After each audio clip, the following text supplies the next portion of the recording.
This week on Hermitcraft. I am not moving off of this block until I am paid. Well, I didn't think this through properly. Welcome to the Hermitcraft recap. My name is PixelRiffs, our writer is LoyXP, and homesickness is a hell of a drug.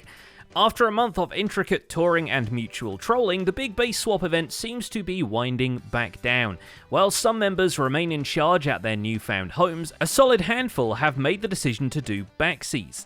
We covered Grian and Zedaf's switch last week, False Symmetry and Tango Tech are in the process of coming home, Stress Monster and Impulse SV have traded back deeds to their properties, and Mumbo is making eyes at his old house now that the Chest Monster is somewhat less overwhelming.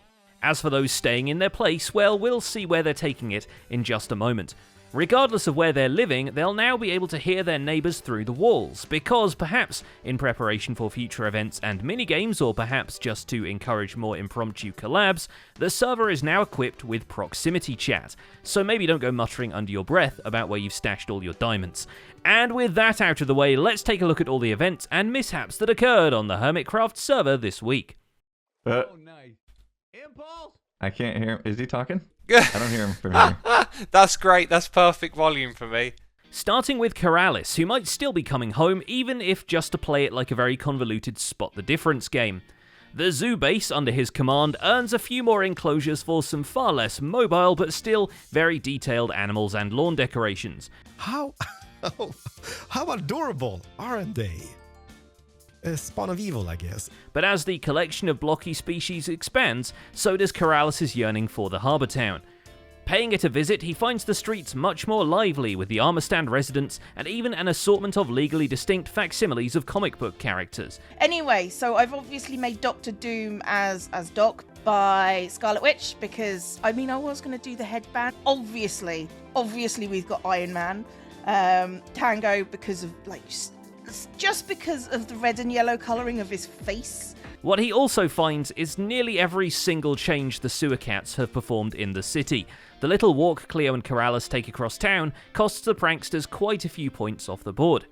Not helped by Cleo successfully discovering the prank Endermites Grian left last week. The plan was that she would remove the rogue gold block in the office ceiling and unleash a few bootleg scarabs onto herself, but cleverly she just pushes the whole contraption further up for the next tenant to deal with. I'm really proud of myself that I actually figured that out. Come on, give me a challenge, guys. I expect better of you. All the while, Good Times with Scar snatches a whole plane from the sky over the city. Azuma attempting to anvil her doesn't help either, but she has 9 years worth of revenge in store for him anyway. For now, we do get to see Xisumavoid pay, specifically to Scar, for a second plot in Aquatown. The corner building on it is designed around housing an aquarium shop, which will become the temporary residence for all the spare tropical fish X-farmed last week. Though the storefront for now remains more of a front than a store, the window aquarium display is very nice looking and gets you a nice look at the merchandise. Just make sure not to elytra tap on the glass. Well, there it is. A4 aquarium. Looks pretty good from back here. In a similar fashion, Zedaf expands his collection of blockchain rainbow fish now that he's back at his cave base. This being Zedaf, of course, and a Zedaf with -2 contraptions, no less. His solution to letting fish into their new home is to high-velocity yeet them with a dispenser. And watch the beauty of the fish flinger. That's right. Oh, it's working. The fish are just flying out. The other negative is accounted for simply by installing a copy of now Grian's dumbwaiter into the Cave of Contraptions. So together with the Circle of Life chicken cooker Grian left him, it seems Zed came out on top.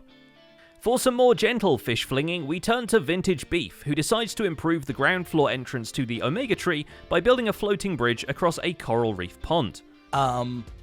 Let's just ignore that happened. He even adds a garden swing nearby, so the local ocelots can steal it from the human inhabitants. Oh, ocelot. Feel free to use it anytime you want. Elsewhere in the jungle, he rocks up to the giant skull to build the drum set Impulse commissioned for the inside of Stress's head. Impulse likes the end result so much that he decorates the outside of Stress's skull too, ditching the floral hippie vibes for some shades and an Impulse branded bandana. A brandana, if you will.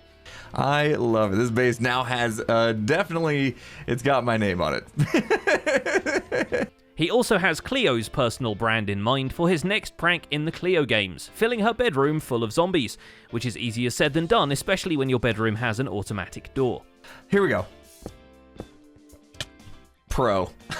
No problem. Uh-oh, I forgot there was pressure plates. But after pining for his base from the hot tub on top of the Grey Tower in Aquatown, Impulse decides that it's probably time to get in touch with Stress and talk about swapping their deeds back, which is good timing because Stress was getting a little overwhelmed with the state of the plumbing. I didn't fix this issue either. It's okay. I don't know what to do with this, Impulse.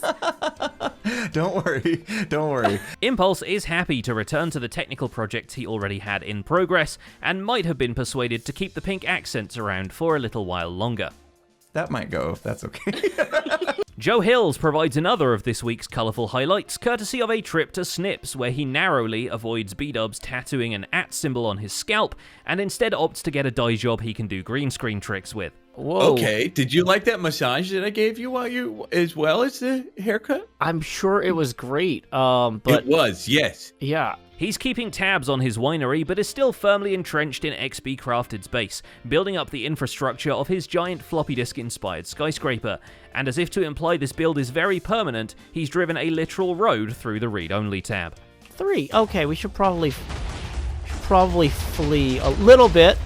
A little bit more fleeing might be in order. Still very keen on doing something for the vines, XB himself has been gardening Joe's Hills to break up all the tall grass, then sets up a tourist pavilion where people can come to get the wine and cheese tasting experience without messing with the main house.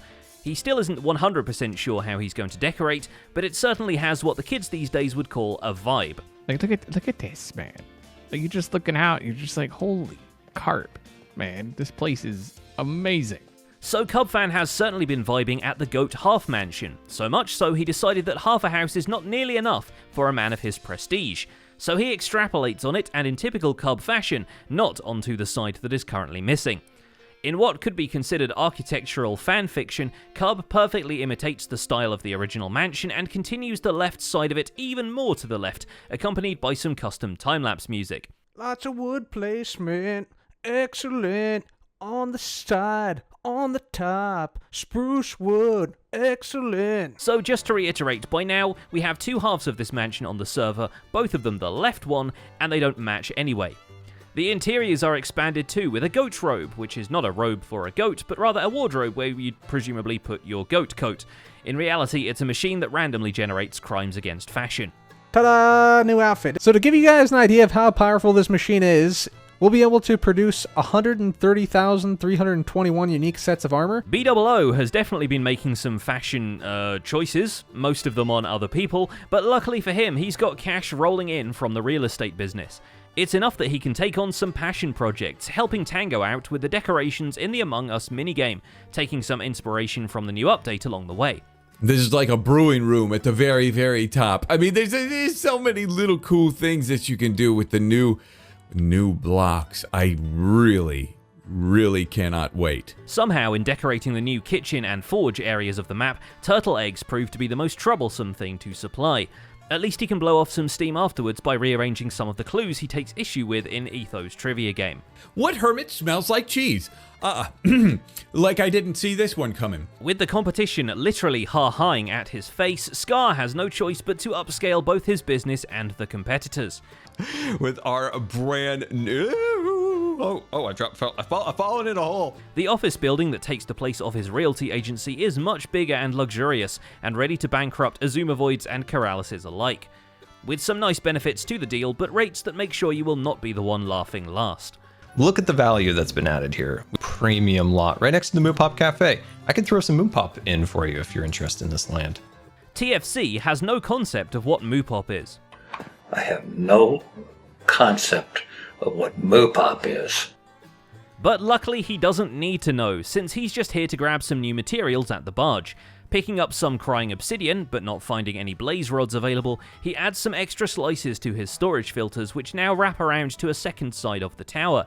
And while he's not sure how much of his plans he'll be able to still follow through with, he at least adds a landing platform to the top of his tower for when the storage system gets a bit too big to fly into. I think for the most part, I'm probably just going to restrict myself to working on this tower. It's something that started, and I could work on it. I could do the best I can. Mumbo, on the other hand, just wants to work on a cool door. Unfortunately, on the first couple of tries, it turns out to be a one-way door. And it is looking good. That is epic. Built one of these doors in an actual No! What's happened? Once he's ironed out the kinks and rebuilt it 4 or 5 times, it still doesn't lead anywhere, but it's definitely a very cool door. He follows it up with a very cool redesign of Scar's sheep farm, one which actually allows you to collect the wool, and realises he's done everything on his to-do list. Starting to pine for his old base, he makes a HCGM-BBS and starts counting down to maybe getting his base back. Maybe. He will see the awesome things that I've done over at his base, and we will do the old switcheroo. And finally there's False Symmetry, who returns to her own cyberpunk city, but not before leaving a Perry the Platypus for Tango to capture. Her first act back in charge is to install a giant robot at the core of one of the cyber towers, which evidently has no way out of it, except maybe through a load-bearing wall.